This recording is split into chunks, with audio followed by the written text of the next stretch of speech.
fast. Investors gonna last. Gonna build an empire, trust. Got that higher, got that grace. Time to phrase. Petpitch India, ideas take flight. Petpitch India, day and night. Petpitch India, future's looking bright.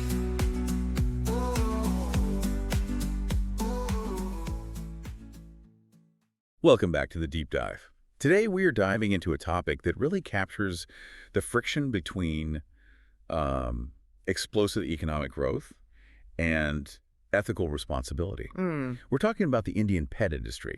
It's a market that's just fundamentally transforming how people and animals relate, but well, it seems to be built on some pretty profound systemic failures. It really is. It's a story you could call booming business, buried ethics.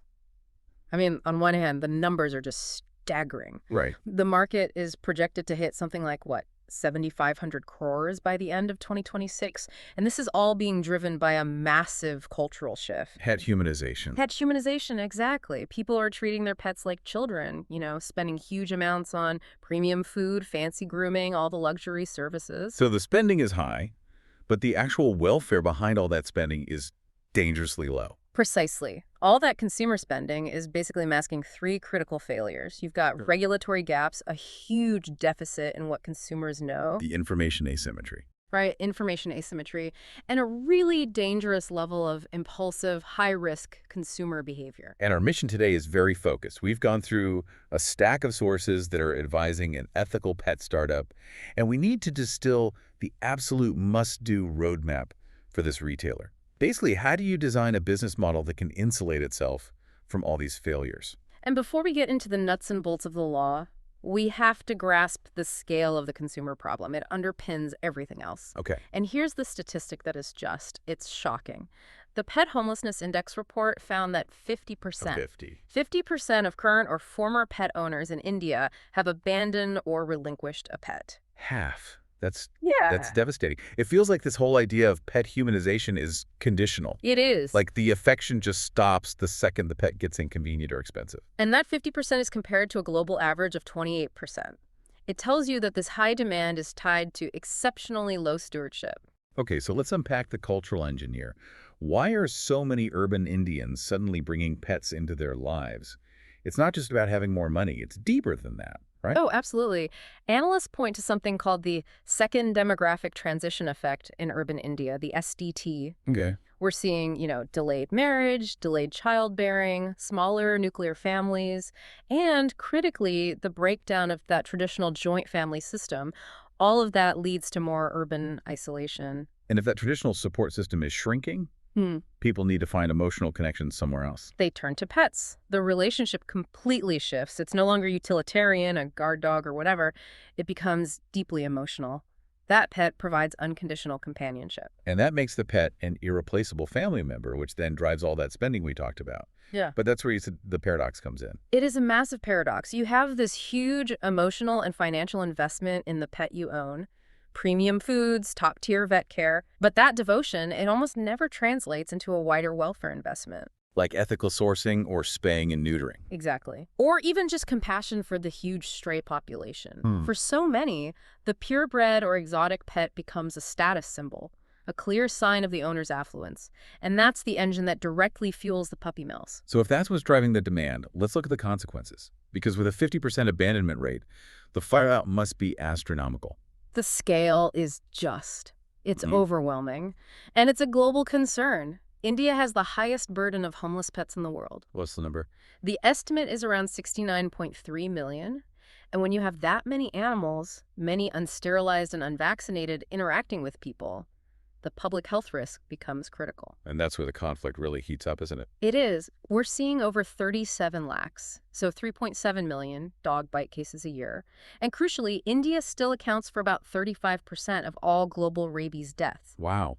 And that persistent health crisis, it naturally drives public hostility towards strays. Which then puts people in direct conflict with the welfare mandates, like the animal birth control rules, right? The whole CNVR model. Exactly. Capture, neuter, vaccinate, release.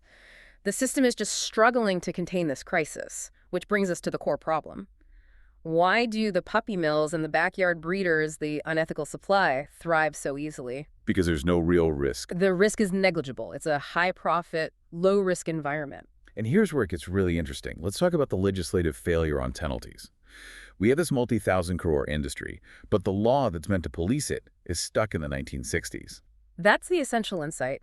As of late 2025, the main law for general cruelty, the kind of neglect and overcrowding you see in a puppy mill, is the Prevention of Cruelty to Animals Act, the PCA Act, 1960. And the fine for a first offense is? It's ridiculously low, 10 to 50 rupees. 10 to 50. I mean, that's less than the cost of the paperwork. How is that supposed to deter a breeder who's making thousands per litter? It doesn't. It's functionally useless. It creates zero disincentive for exploitation, which is why activists have been pushing for years to get it updated. And there was a big attempt to fix this, wasn't there? Yes. The draft Prevention of Cruelty to Animals Amendment Bill from 2022, it had widespread support, but A legislative roadblock. it still has not been enacted. That bill was meant to raise the fine for general cruelty up to 5,000 rupees, and for what they called gruesome cruelty up to 75,000. Until that passes, the penalty is basically nothing. So if the PCA Act is a blunt instrument, how do law enforcement and activists go after the really horrific cases? Maiming, killing, that sort of thing. They have to use the heavy hammer of the General Criminal Code. Because the PCA fines are so useless, they rely on the newer Bharatiya Nyaya Sanhita, the BNS, from 2023. Okay. That lets them prosecute severe cases under Section 325, which deals with mischief by killing or maiming animal. And the penalty there is much more serious. Much more. It carries a maximum of up to 5 years in prison. So the system has to jump from a 50 rupee fine straight to a potential 5-year jail sentence. It's just not a sustainable way to tackle the huge scale of lower-level ongoing abuse. And this weak enforcement also applies to the licensing rules, right? We're looking at the dog breeding and marketing rules, the DBM rules from 2017. Yes, and those rules mandate that every pet shop and every breeder has to register with their state animal welfare board, the SAOWB. But they don't. The data shows the vast majority just operate without it. They're unlicensed black market operators. And it's made worse because most cruelty offenses under the PCA Act are categorized as non-cognizable. That's a huge point for anyone on the ground. What does non-cognizable actually mean in practice? It means the police generally can't act immediately. They can't make an arrest without a warrant from a magistrate. So they can't just walk in when they get a complaint. And that delay gives the illegal breeder time to hide everything. Exactly. Hide the evidence, clean the place up, move the animals. It stalls any real action. So this brings up a really important question. The supply chain is broken, we know that. But why do consumers keep feeding into it? Why are people paying a premium for a high-risk animal from a shady source? It's mostly impulse acquisition, combined with that desire for status. People see the cute factor on social media, a little pug puppy, a fluffy husky, and they just buy it. Without doing any of the research. None of the research, not on the breed's needs, their own lifestyle, or the breeder's ethics. And that lack of prep, that buyer's remorse, that's the direct link back to those insane abandonment rates. And the impulse is almost always for these very specific, often exotic pedigree breeds that are completely wrong for the Indian climate. They're living luxury goods. They are, and the information asymmetry is staggering. The consumer buys the look, the aesthetic, but the breeder hides the immense health toll. They skip all the expensive genetic screening to maximize volume. So the buyer is basically taking home a ticking health time bomb. Can you give us some concrete examples of those hidden costs? The health issues that turn into these huge financial and emotional crises later. Oh, absolutely. Let's start with the brachycephalic breeds pugs, French bulldogs, Shis. The flat-faced dogs. Right. Their compressed snouts give them high rates of brachycephalic obstructive airway syndrome, or BOAS. They basically live their whole lives struggling to breathe. It's like breathing through a thin straw constantly. And they have zero heat tolerance, a huge problem in most of India. And then you see these heavy-coated northern breeds being sold. Huskies, St. Bernards, Malamutes, they are completely, utterly unsuited for a tropical climate. They need constant, expensive air conditioning just to be comfortable.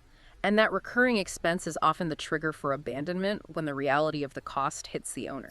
And even really common breeds have problems from this kind of breeding, right? Precisely. You take a large breed like a Labrador. They're so prone to hip and elbow dysplasia, a really debilitating joint condition.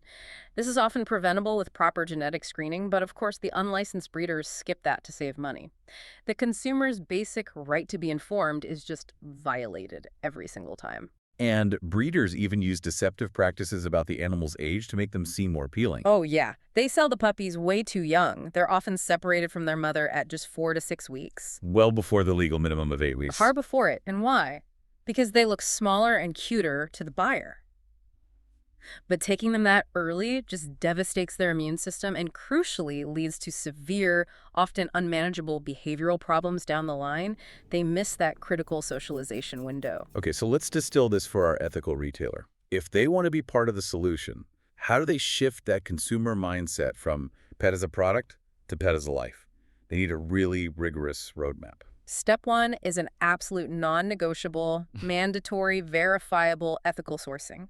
That means total transparency and strict compliance with the DBM rules. The store itself must get and prominently display its own SA-DOE license. That's the first signal of legitimacy. It is. And their vetting of the supply chain has to be comprehensive. They can't just take a breeder's word for it. So they need to demand proof. They have to. They must commit to sourcing animals only from licensed breeders who can provide verifiable registration numbers. This is how you cut off the network of puppy mills. The store has to act like an auditor. They have to verify the age of sale, no puppy before 8 weeks, full stop. And what about the documentation to protect buyers from those hidden health costs we were talking about? They have to insist on full genetic and health disclosure. That means complete vaccination and deworming records. And ideally, documents that prove the breeder follows the rules on breeding stock welfare. So things like no inbreeding, not breeding a female dog too often. Exactly. No breeding more than once a year or after the age of 8. This is how you shift the risk away from the consumer and back onto the supplier. Okay, so step 2 is about changing the narrative. How do they tackle India's huge overpopulation crisis directly? They have to aggressively prioritize adoption messaging. This has to be the ethical default that the store champions. Position adopt, don't shop as the primary moral choice. And that means actively partnering with shelters. Yes. Using their prime retail footprint, their store space, to feature adoptable animals on screens with flyers at events, not just showcasing expensive purebred puppies in a window. And finally, education has to be the key to preventing that catastrophic 50% abandonment rate. How do you instill that long-term commitment? Through rigorous education at the point of sale, you have to actively discourage status symbolism. Force customers to consider climate and lifestyle compatibility. If you live in a tiny apartment with no AC, a St. Bernard is just not an option for you. And it needs to be mandatory. The conversation has to be mandatory, not optional. And most importantly, the retailer has to stress long-term commitment and promote responsible sterilization.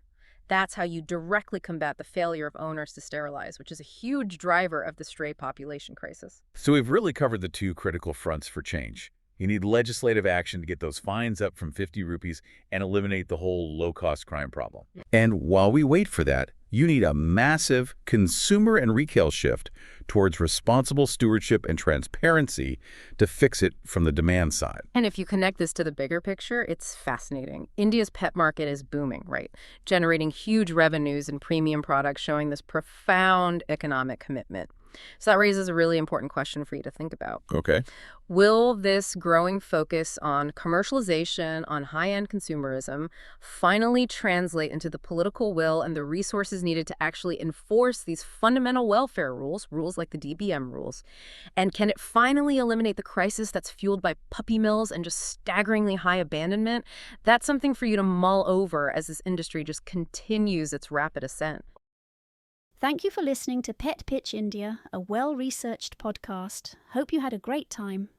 Until then, see you next Thursday at 12 noon. Cheers, and stay safe.